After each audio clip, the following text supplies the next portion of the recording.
Hoje é um dia especial aqui no Ideias da Aldeia, quer dizer, todos os programas são especiais, mas hoje eu vou falar sobre uma pessoa com quem eu convivi muito de perto, com quem eu aprendi a arte de interpretar, que se foi, mas que deixou sua marca na cultura acriana. Ele era polêmico, intenso e de uma sinceridade extrema, mas que sabia agregar todos em torno de suas ideias, que dizem algumas malucas. Esse é apenas um resumo de quem foi o teatrólogo Beto Rocha. Aqui ao meu lado eu recebo o seu sobrinho, o cineasta Ítalo Rocha, que dirigiu o documentário O Teatro de Beto Rocha. Ítalo, é um prazer recebê-lo no Ideias da Aldeia. Prazer, Jorge. Bom, você é sobrinho do Beto, mas eu tenho certeza que esse não foi o motivo para você fazer o filme, né? Eu queria saber de onde partiu essa ideia de fazer um filme sobre o trabalho do Beto. Jorge, assim, eu tinha feito um documentário 2006 para 2007 sobre Rivas Plata, né? O artista plástico e tal. Aí passou o Kleber Barros, da Fundação. O Kleber, né? O Kleber, né? Uhum. Teatro. Aí falou, pô, cara, por que tu não faz? Eu assisti outro documentário sobre o Rivas e tal, achei legal. Eu podia fazer um sobre teatro, sobre o teu tio, o Beto, né? Eu, pô, cara, é uma boa. Eu tava com essa ideia já de, pô, fiz um cara de artes plásticas, eu pretendia pegar alguém de música na sequência. Ele sugeriu essa do teatro, né? Poxa, eu vou dar uma pegada nesse fio. Eu não conhecia muito sobre ele, apesar de ser parente, eu não conhecia muito. Eu tive que fazer uma pesquisa ainda sobre isso. Uhum. Mas você conviveu com o Beto? Você teve uma certa aproximação com ele? Não, na minha infância, pelo menos, não teve uma proximidade, assim, não tive, né? Era uma coisa de você estar passando na rua, aí minha mãe pegar e falar, aqui o teu tio, o Beto, tal, não sei o quê, trabalha com teatro. E não tinha essa coisa de dentro de casa, passar almoços juntos, não tinha muito disso, não. Bom, então você descobriu o Beto a partir da tua pesquisa. Isso. Por onde caminhou a tua pesquisa, então? Assim, a gente fez um projeto de lei de incentivo, né? Ele passou. A gente tinha uma pesquisa curta, né? Assim, pontuações que a gente tinha conversado com uma pessoa ou outra, mas ajudaram bastante. Aí eu conversei com a Elane, que é do Patrimônio. Depois tem alguma coisa do Beto aí e tal. Falou, tem muita coisa. Assim, tinha uns vídeos, tinha textos de peças, tinha um roteiro do Silvio lá também, do Silvio Margarido. Que ia fazer um filme. Ia fazer um filme, ele ia fazer um filme antes, até quando eu falei com ele, Silvio, vou fazer um filme do Beto. Ele falou, poxa, roubou a minha ideia, mas eu tô sem tempo, vai lá e faz. Aí eu peguei muita coisa, muitos textos, poesias dele, assim. Aí eu tive um material grande e fiquei quase um ano todo estudando todo esse material. Porque a minha ideia inicial era uma coisa básica, assim, como é meio que o do Rivas, né? Uma história curta ali, acho que o do Rivas deve ter 20 minutos, por aí. Eu pensei, poxa, eu estou mexendo com o documentário agora, eu vou tentar ir mais devagar, né? Mas acabou que o Beto tinha muita coisa e eu peguei que deu uma pirada com todo o material, que tinha muita coisa, assim, eu enlouqueci com o personagem e saiu um filme maior do que eu pensava, né? Seu filme tem quanto tempo? Ele agora tem 53 minutos. 53. Chegou a ser maior, né? Ele era maior, quando a gente fez o lançamento, ele era maior, tinha 1h13 minutos, se não me engano. Só que ele estava um pouco desgastante, né? Assim, tinha coisas em excesso. A gente acabou que conseguiu dar uma enxugada e adicionar uma coisa nova, né? Do que a gente fez na estreia. Tipo, tem um trecho do Noia, do filme do Silvio, que não tinha na estreia. E tá no filme agora também, uma parte muito, muito pirada assim, do filme, gosto muito. E tem umas novidades também, né? Porque assisti a primeira versão e se empolga de assistir a segunda. Bom, você disse que conseguiu reunir muito material e que deu uma pirada quando viu esse material todo. Então, vou insistir nessa situação. Que Beto você descobriu? Que figura que marcou tanto a cultura acriana que você descobriu? No primeiro momento, assim, eu vi que era um cara malucão, assim, que... Falei, poxa, eu não sabia que esse cara era tão porra louca, assim, nesse nível, né? Eu fiquei um pouco até meio assim, poxa, tanto assim, tantos problemas com tantas pessoas. Aí depois conheci um outro lado dele que pouca gente conhece, o lado do profissional. O cara que é pancada, sabe? O cara que tá ali, marca compromisso, é tudo certo, é tudo na hora, exigente pra caramba. Brigava muitas vezes por conta disso, por ser muito exigente. Tinha vários projetos mexendo o tempo todo com coisas aqui, coisas ali. Muitas pessoas passaram, muitas pessoas se foram porque não aguentaram muito o gênio dele, de repente. Mas tem esse lado, assim, o maluco e o gênio, aquela coisa constante ou inconstante mesmo que ele é, né? E essa proposta de reunir várias linguagens ali no filme, você botou um pouco de teatro, além dos depoimentos, as imagens, que eu acredito que você deve ter tido muita dificuldade, porque não era uma época tão acessível para equipamento. De onde veio essa ideia?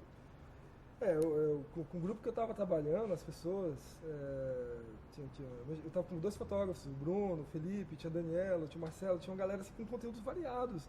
A gente parou numa reunião e pensou, poxa, a gente precisa dar um diferencial. E só um blá blá blá cansa, já deu, acho, né? Poxa, o que a gente pode ilustrar isso daí? Já pensando em conceitos de artes plásticas, umas coisas assim que é meio piração minha também. A gente pegou, poxa, vamos inserir, tinha a Isabela também que deu as ideias de inserir poesias no decorrer do filme. Aí o Chico pensou, poxa, vamos pegar 4 poesias e vamos pôr atores aí, o pessoal mais jovem, para poder, sabe, trabalhar da sua maneira, de maneira que deixe o filme plástico, né? Então a gente inseriu as poesias e inseriu os vídeos também que a gente conseguiu com o Patrimônio, que eram vídeos gravados pelo Silvio Margarido, tinha uns vídeos gravados pelo Adalberto Queiroz.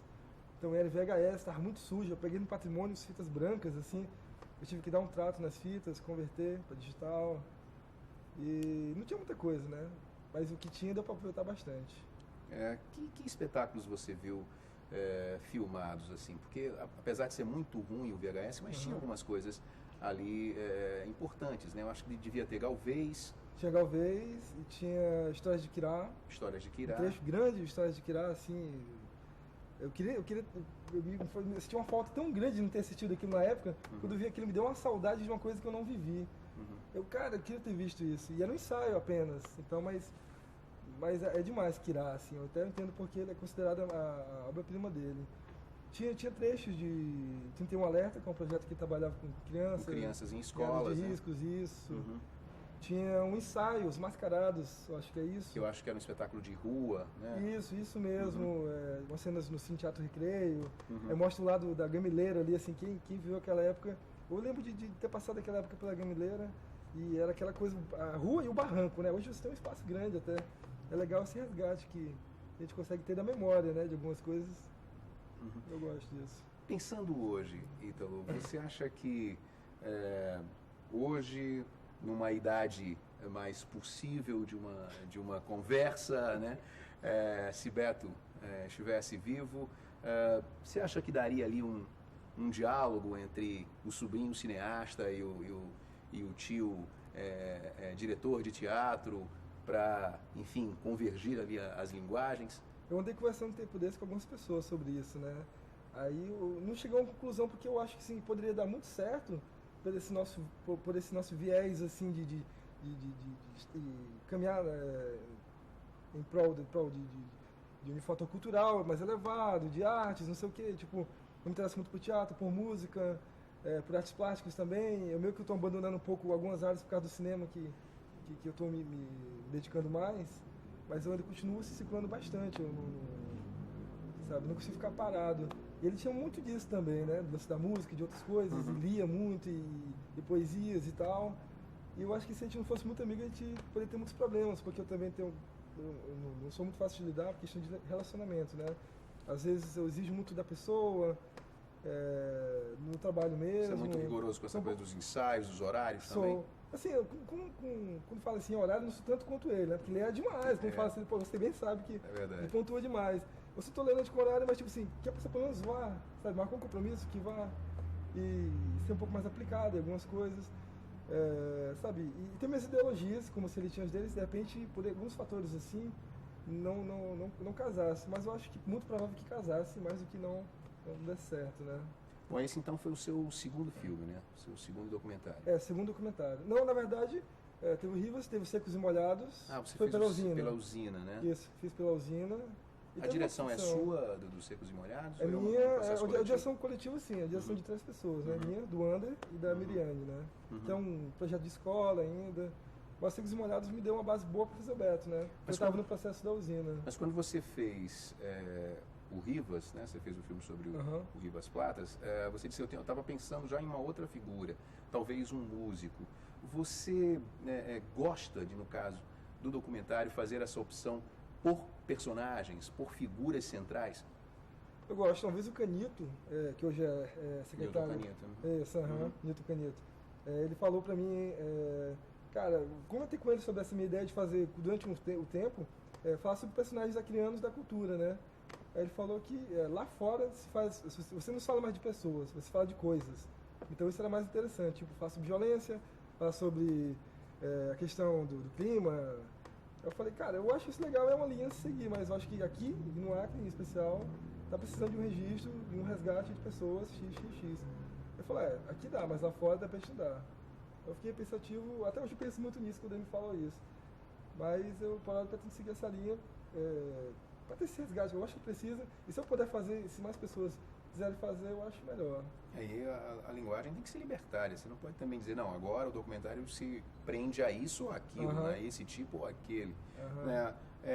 Você foi aluno da usina, né? Passou pelo aquele processo intenso da usina, 2 anos, é isso? Isso, foi 2 anos e meio, mais ou menos, que ocorreram os atrasos e prolongamento. 2 anos e meio, né? mais ou menos. Isso. Convivendo com figuras muito importantes do cinema brasileiro. Em que isso foi importante no teu processo de filmagem, na condução do teu trabalho para o documentário? Cara, total, né? Assim, a partir do momento que você faz o documentário do Rivas Plata, com a base que você pensa, eu vou descobrir como faz isso, sem ninguém para te ensinar. Aí você faz o produto, você acha, algumas pessoas acham legal, mas você acha que, vou entender que é o que eu estava querendo fazer mais ou menos, né? Eu sento na escola, converso com um monte de pessoa que faz cinema no Brasil todo, o tempo todo. E tem oficinas, 2 anos direto de oficina. Eu saí com uma base assim que eu pensei, bicho, para ter feito muito mais coisas no Rivas. Até hoje no Beto eu penso que eu ainda poderia ter feito mais alguma coisa, mas eu penso que tá bom, tá no limite, no próximo eu faço mais. Então estou partindo dessa ideia, né? Mas essa fase minha na usina se acrescentou muito, de ter trabalho com o pessoal, essa ideia do trabalho em coletividade, que lá exige muito. Tudo isso acrescenta muito, né? E todo mundo lá. Quem ficou até o final entendeu como é que foi o processo e entende até hoje, e aproveitou muito, né? É isso. Ítalo, nós vamos fazer um intervalo, mas tem mais papo para o próximo bloco. Tá certo. Não saia daí, o Ideias da Aldeia volta daqui a pouquinho.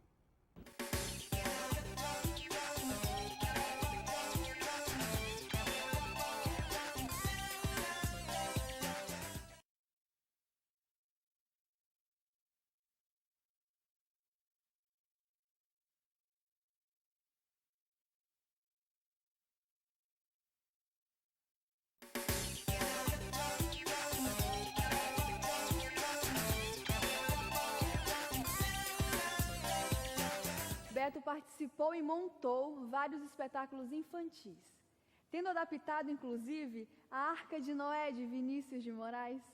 Sim, um pouco de teatro do absurdo também, por que não? Com a bomba. E aí, em 85, montamos o Ou Isto ou Aquilo, que é um texto da Cecília Meirelles, com a primeira direção do Beto. E nesse trabalho, fizemos temporada no Teatro de Arena do Sesc, como sempre, que era o espaço que recebia todo mundo, aliás, o único espaço. Não era aquela coisa, faz assim, faz assado. Ele colocava a gente no palco e deixava muito para a gente ir criando. Aí depois ele ia limpando, né? Tipo assim, ele ia vendo o que era bom, porque ele que ficava de fora ficava olhando, né?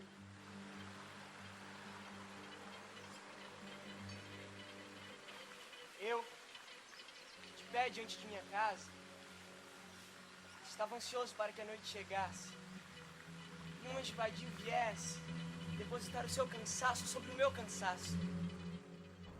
O Ideias da Aldeia está de volta. O programa que hoje está sendo gravado aqui no Teatro Hélio Melo, bem no centro de Rio Branco. Eu estou conversando com Ítalo Rocha, diretor do documentário O Teatro de Beto Rocha. Ítalo, vou começar esse bloco dando a dica para os nossos telespectadores do nosso blog, que é o ideiasdaaldeia.blogspot.com. As pessoas podem entrar no blog, deixar opinião, sugestão, trocar uma ideia sobre essa conversa e as outras também dos programas anteriores. E também te falar que nós estamos, apesar do programa ser gravado, nós estamos sendo seguidos pelo Twitter. E vou começar então com perguntas de tuiteiros. Olha só, a Dani Andrade, ela gostaria de saber de você qual foi o maior desafio durante as filmagens e qual é a sensação que ficou no final. O maior desafio foi quando, na primeira exibição, a gente teve assim, uma semana, que a gente queria mostrar, teve a exibição no passado, Usina de Olhares, né? No final do ano, foi em novembro. Aí a gente, poxa, vamos mostrar. A gente fez o compromisso com o pessoal. Mas a gente tinha uma semana para editar para poder estar na mostra. E a gente pegou um material que tinha umas 15, 20 entrevistas, assim, não sei quantas horas, para capturar tudo. E passar na ilha, a gente ficou assim uma semana todinha, assim. Quer dizer, ainda tinha muita coisa para resolver até o tempo de entrar na mostra de final de ano da Usina de Artes. Para montar, separar a sequência toda. Sorte a nossa que o roteiro era muito fiel, assim, apesar de documentário ter essa complexibilidade para roteiro, no nosso caso, tinha uma ordem cronológica a seguir, né? Então isso facilitou um pouquinho, mas tinha muita coisa. A gente ficou editando assim, de manhã, de tarde, de noite, de manhã, de tarde, de noite, por uma semana, base de Coca-Cola, Red Bull e cafezinho, assim. Havia um buraco na nossa barriga naquela semana, mas a gente conseguiu fazer a tempo, né? Essa foi a grande dificuldade. A sensação que ficou foi uma sensação de meio que um prazer de ter feito um trabalho que consegue realizar as pessoas, assim, no sentido de, poxa, que legal que aconteceu isso numa época, eu não sabia. Tem gente de fora que fala que, poxa, eu sou eu que sou de fora, eu consigo entender plenamente a realidade de vocês naquela época, voltado para o teatro, claro, né? Quer dizer, a partir de um personagem é possível se perceber o ambiente daquela época, o ambiente cultural daquela época, né? Isso, justamente. É um personagem que ele é chave para aquele ciclo, né? Então, ele desvenda vários mistérios daquela época, vamos falar assim, né? Então é meio que isso. Bom, a Dani Andrade pergunta ainda, quais os seus planos em relação à divulgação do filme? Essa é uma parte importante também, porque uma coisa é produzir, né, a dificuldade toda para produzir, terminar o filme e depois ver como é que esse filme circula, né? Agora o filme está pronto, daí a gente pretende escrever alguns festivais ainda, tem alguns para setembro, para outubro, e a gente vai ou achar financiamento de iniciativa privada ou ver algum projeto aí para poder fazer uma tiragem, né? Para a gente poder distribuir para escolas, cineclubes, para algumas cidades aqui da região norte, né? Porque o Beto tinha essa questão de fazer muito intercâmbio, né, com o norte. Então, tem o pessoal de Porto Velho, muita gente de Porto Velho conhece ele. Então, mandar alguns DVDs para lá, para alguns grupos de teatros. E fazer circular mesmo, né? Distribuir e que vejam, né? Talvez promover debates, né, então, com o pessoal de teatro da UFAC, a própria usina, que eu acho que é importante que também receba esse material. Sim, eu estava até conversando com alguns amigos meus essa ideia de trazer para as escolas, né? Tipo, traz para o SERB aqui, começa aqui, e distribui para as escolas, grupos de debates, grupo de teatro também, que está uma ocasião reunir as pessoas. Não sei, assim, o negócio é circular, essa ideia de escolas eu acho uma boa, né? Para que a juventude possa conhecer. Até porque na escola tem muita gente que trabalha com teatro também, né? Escola é muito legal, inclusive, porque eu acho que esse momento representa uma certa resistência do movimento cultural àquele modelo de desenvolvimento que tentava chegar aqui nessa parte da Amazônia. Né? Bom, a Anne Nascimento pergunta o seguinte, dizem que o Beto era considerado extremamente autêntico, com características muito peculiares. Como foi a sua convivência com seu tio? Você acabou respondendo no primeiro bloco, você não teve muita convivência com o Beto, né? Não foi nada muito próximo, né? Assim, foi coisa bem de tô passando. Bom, ela pergunta ainda de onde surgiu a ideia de fazer um documentário sobre o seu tio. Acabou que, eu acho que eu respondi até no começo, né? Mas foi a partir daquele contato com o Kleber Barros. Eu tive contato com o Kleber, ele sugeriu, né? Ele achou que tinha alguém que precisava fazer alguma coisa assim. Aí o Silvio tinha aquela ideia de fazer e acaba que ele passou a bola, né? Bom, aqui eu tenho mais uma que é do Alessandro Cunha e ele pergunta qual o depoimento das entrevistas que mais te emociona? Essa é a chave, né? Essa, acho que é meio unânime isso aí, pelo menos pro pessoal que estava na hora, na gravação, muita gente saiu com os olhos vermelhos, foi da Manga Rosa, assim. A gente usou um pouco ela porque algumas coisas que ela fala não se encaixam, mas não, tinha uma carga, assim, um pesar enorme na voz dela, no que ela falava. Acho que o que a Manga Rosa fala, tanto que ela que encerra o filme. Ela, assim, é mais arrastada e ela fala que não queria ir, porque sempre machucou. O Yuri falou, que é filho dela, a gente entrevistou ele, falou, a Manga não vem. Eu vou tentar arrancar ela de casa, mas ela não vem, não. Yuri trabalhou com a mãe em Histórias de Quirá, não é isso? Isso, o Yuri trabalhou com o Beto, muito criança ainda, Histórias de Quirá. Hoje também está no teatro ainda. Ele ensinou em contato com ele, que a gente conversou sobre ela, né? E ela não queria participar. Não queria, teve resistência por parte dela, mas até que ela se convenceu de que era importante falar dele, e ela era muito importante, não podia faltar, né? Bom, uma questão muito chave assim, no documentário são realmente os depoimentos, né? Porque há uma carência de imagens, vocês acabaram lançando mão de um outro argumento que é ali a parte de teatro, encenada, realmente ficou muito bem, até porque tem muito a ver com o trabalho do Beto, mas os depoimentos, as falas das pessoas são muito fortes, realmente. Porque uma coisa é a pesquisa, é o que você viu nas imagens, né, o que já estava gravado, o material daquela época, outra coisa são os escritos, mas outra coisa é o contato com as pessoas. O que você sentiu no contato com essas pessoas, Ítalo? Tinha um problema grande, assim, que não é tão problema, que de repente isso me favorecia. Além de saber que cada personagem que estava lá, quem era quem ali, pela pesquisa, tinha esse fato da semelhança minha com ele. A gente parece muito, e algumas pessoas se emocionavam, olha assim, cara, você parece demais. E falavam comigo, assim, às vezes, assim, sabe aquele olhar direto, que às vezes parece que está conversando com o Beto mesmo. Então, isso aí foi, eu acho, um dos fatores que deixou as pessoas que pode deixar as pessoas mais soltas, né, assim. Mesmo porque a minha linha de documentário não é assim, de fazer perguntas específicas. É meio que bate-papo, tipo, me conta sobre isso. É um pouco meu coutinho, às vezes, até de fazer, né. A pessoa vai contando, aí quando o personagem não funciona, aí sim eu fico pontuando. Mas a maioria das pessoas se soltou, assim, sabe? Soltou e abriu o coração mesmo. E quanto mais falava, mais a saudade batia, mais coisa eu lembrava, mais se emocionava.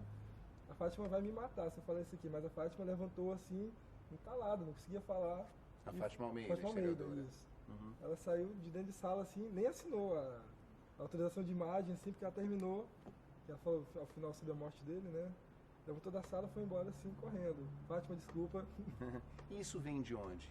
O que você pescou dessa relação das pessoas com o Beto? Um certo saudosismo, uma certa emoção? Você acha que isso vem de onde? Essa saudade total, né? Porque quem conviveu com ele,